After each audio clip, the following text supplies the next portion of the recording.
Tenemos 10 minutos para conversar con Daniel de la Cruz, que está aquí con nosotros. Él es docente, especialista en matemáticas, profesor de matemáticas, ha sido profesor de mis hijas, es un capo, cristiano además. Le pedí que me escribiera un textito antes de hacerte la entrevista. Daniel, ¿cómo estás? ¿Qué tal? Dios te bendiga. Bien, Fabricio, muchas gracias por invitarme. A ver, permíteme leerlo rápidamente Claro, para que claro. luego tú me puedas, para que luego profundizar. Me dice, Daniel, en el Perú solo 3 de cada 10 estudiantes logran llegar a cursos superiores, a cursar universidad. Esta es una triste realidad. La gran diferencia de nivel de dificultad entre la educación básica y la superior es alta. Muchos por ahí hemos escuchado, el colegio se pasa sin estudiar, pero en la universidad es imposible hacerlo así. La exigencia en la universidad, ya sea que tengamos en cuenta la carga en las actividades académicas o el análisis requerido por los profesores, es mucho más alta. Muchas veces esta realidad se ve aún más evidenciada, me dice Daniel, en uno de los cursos que suele ser de más problema para la mayoría de estudiantes. Dímelo a mí. Nunca jalé, pero mis notas, las más bajas siempre fueron matemáticas, lamentablemente, pero que al mismo tiempo es uno de los cursos de mayor utilidad, es cierto, y que difícilmente se puede pasar por alto. Me refiero al curso de matemáticas. Además que nuestro Dios es el Dios de las matemáticas, Así pues, es, ¿no? así es.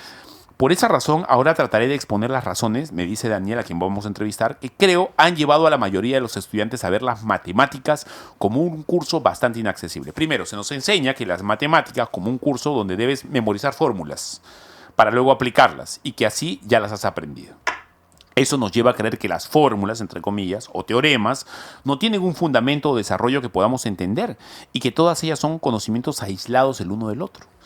Y al adoptar esta perspectiva tan simplista, hemos terminado por dejar de desarrollar la capacidad de análisis y creatividad de los alumnos. Eso es genial. Las matemáticas no son un acomodo de números y fórmulas raras, difíciles, sino que es un organismo así, completo, en donde una cosa tiene que ver Así con la es. otra. En las matemáticas a veces se hacen ver como una materia protocolar, ¿no? O sea, se hacen ver como que tengo un caso, debo aplicar cierto protocolo, o tengo otro caso, otro protocolo. Y como si los libros de matemáticas fueran así, ¿no? Una lista de protocolos en las cuales nosotros vamos a ubicar el caso y simplemente aplicarlo, ¿no? Y eso se hace cuando justamente la matemática se enseña, como decía, con fórmulas, truquitos, algún método en específico, pero sin que se enseñe el fundamento lógico de ese método, ¿no? Entonces, lo que yo ahorita quiero más o menos comunicar es que las matemáticas se deben enseñar con sus métodos, pero también el fundamento de estos métodos, las demostraciones o cómo se llega a estos métodos, por qué estos métodos son lógicos, por qué son válidos para que puedan funcionar para cada caso que se les va a aplicar, ¿no? Entonces, eso es lo que yo creo que se debería hacer, porque cuando se enseña la matemática de esa forma, se hace la matemática como una especie de cuerpo, como algo integral, ¿no? Como, llamémoslo algo orgánico, ¿no? Que tiene un desarrollo y tiene es como un árbol, ¿no? Unas raíces, tiene un tronco y tienen las hojitas, pero a veces nos quieren enseñar solo las hojitas, ¿no? Y con las hojitas obviamente simplemente tenemos que saber, como decía en un momento, los protocolos, tenemos que saber cierto otro método que aplicar en algún otro caso, pero no sabemos el fundamento. Y al final lo vemos como una especie de ciencia mutilada, ¿no? Ciencia aislada, es decir, esto está por acá y este otro conocimiento está por acá, ¿no? Y no tienen nada que ver ellos. ¿Y cuál es el tip que podrías dar para poder unir esto en una especie de único entendimiento o entendimiento de que todo tiene que ver con todo en las matemáticas? Bueno, justamente por eso yo abogo porque los mismos profesores sean los que desarrollen matemática. O sea, sean los que desarrollen las matemáticas en frente de los alumnos y que guíen a los alumnos a desarrollar, a analizar cada teorema, cada propiedad o cada conocimiento que existe en la matemática, ¿no? Una vez que uno va desarrollando frente a los alumnos eso tiene un sentido, ¿no? Y lo digo por experiencia personal. Personalmente le he enseñado a muchos alumnos así y me decían, oye, pero yo no sabía que esto existía o que esto salía de esta forma.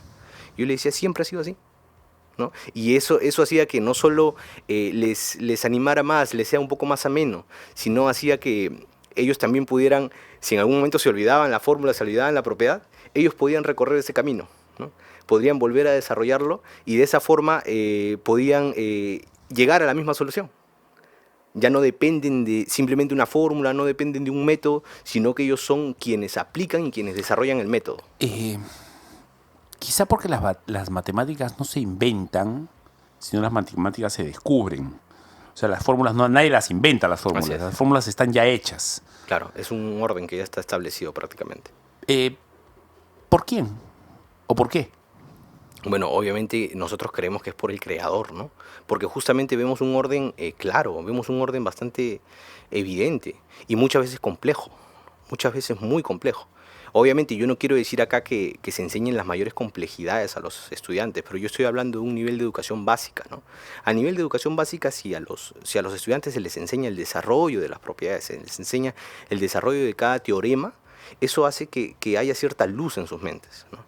Hace que ellos puedan entender y puedan decir, ok, esto tenía cierto sentido, ¿no? Y como tiene cierto sentido, es algo que ya me gusta un poquito más. Profundiza un poco más en los minutos que nos quedan, por favor.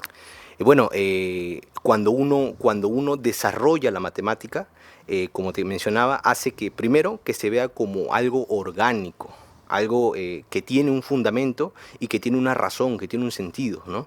Eso conecta cada área de la matemática y hace que yo pueda usar de las diversas áreas de la matemática en otra.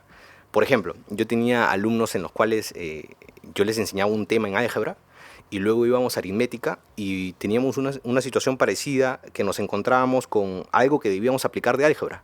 Y yo les decía, oye, pero aplica esto, ¿no? Y ellos me decían, ¿pero se puede? Y esa pregunta yo decía, claro que se puede, ¿no? Y entendía justamente a partir de ello que ellos piensan que son cosas aisladas, ¿no? Es una ciencia Es mutilada. educación física e historia, digamos, ¿no? Claro, y que yo de acá no puedo ir acá y aplicarlo. Cuando la matemática muchas veces es de acá puedo aplicar acá, del álgebra puedo aplicar a la aritmética, de la geometría puedo aplicar a la trigonometría o viceversa, ¿no? Podemos hacer esas diversas cosas y eso es cuando entendemos la matemática como un todo, ¿no? Como algo orgánico. Daniel, te propongo algo. El tiempo nos ha quedado un poco corto. ¿Sabes de qué me gustaría hablar contigo? No sé si tienes tiempo esta semana, el viernes, o ya veremos cuándo puedes tener tiempo para que te des una vuelta. Hablemos de Dios y las matemáticas. Que es un tema, a ver, amplio, largo. Vamos a hablar de la teoría de esta... ¿Existe una fórmula para todo? La famosa fórmula buscada por tanta gente en el pasado, una fórmula que lo englobe todo, que era el ánimo de Einstein y el ánimo de los físicos antiguos, etc. Pero hablemos de por qué Dios es un Dios matemático. ¿Qué te parece? Claro, claro. Eso claro, es un tema apasionante, ¿eh? Claro, definitivamente. Ahora, ¿cómo te podemos contactar, Daniel, para Matemáticas con Daniel? Tienes un TikTok, entiendo. Sí, así es. Bueno, pueden seguirme en matemáticas.com.daniel, ¿no? O sea, Así me matemáticas encuentran en con TikTok. Daniel con puntos. Sí, exacto, ¿no? Matemáticas con Daniel y puntos entre cada palabra. Y también pueden escribirnos al número 910 55 14 57. Repítelo, Eso. por favor. 910 55 14 57, ¿no? Esto es para ver algunas otras actividades que vamos a estar desarrollando ¿Qué cosas? durante verano. ¿Tú das clases? Sí, así es. Vamos a hacer un ciclo verano de matemáticas fundamentales, de matemáticas básicas, para que los chicos puedan justamente entender ese desarrollo desde lo más básico, desde lo más básico y fundamental, ¿no? Sobre todo fundamental, porque a veces básico puede parecer como que muy fácil, pero en realidad no. Desde los fundamentos para que luego vayamos desarrollando a lo más complejo, ¿no? Y eso va a permitir que ellos entiendan la matemática de una forma orgánica, ya no tan metódica, sino que puedan conocer la matemática, puedan investigar, puedan abrazar un poco más la matemática y ellos no solo se sientan más animados los alumnos a poder estudiar matemáticas, sino que también sientan esa satisfacción que algunos de nosotros lo hemos sentido cuando entendemos algo y sabemos que lo podemos aplicar a diversas otras cosas, ¿no? La última pregunta, y la dejamos abierta para ver si es que... O sea, respóndemela, pero vamos a seguramente profundizar la próxima vez que vengamos. Que espero que sea esta semana, voy a tratar de conversar contigo bien. ¿Hay fórmulas por descubrir aún? Obviamente. Obviamente, la matemática en realidad, es más, hay algunas áreas de la matemática como la matemática discreta que se desarrolló hace muchos años. Y es como que un matemático hizo matemática y lo dejó ahí, que ahora se está aplicando mucho. Pero que es como que se dejó ahí, se aplicó, se desarrolló y ahora se aplica. Y a veces uno puede pensar, oye, yo puedo hacer algo acá y quizás yo me muero y pasan unos 50 años y se aplicó. Sí, ¿no? sí, puede ser que ese sea el caso. Vamos a conversarlo fuera de cámaras para ver cuándo nos vuelve a visitar Daniel al grupo, porque el tipo ha sido chiquito, pero vamos a volver con él en breve. Se acabó el programa. Hasta mañana. Dios les bendiga.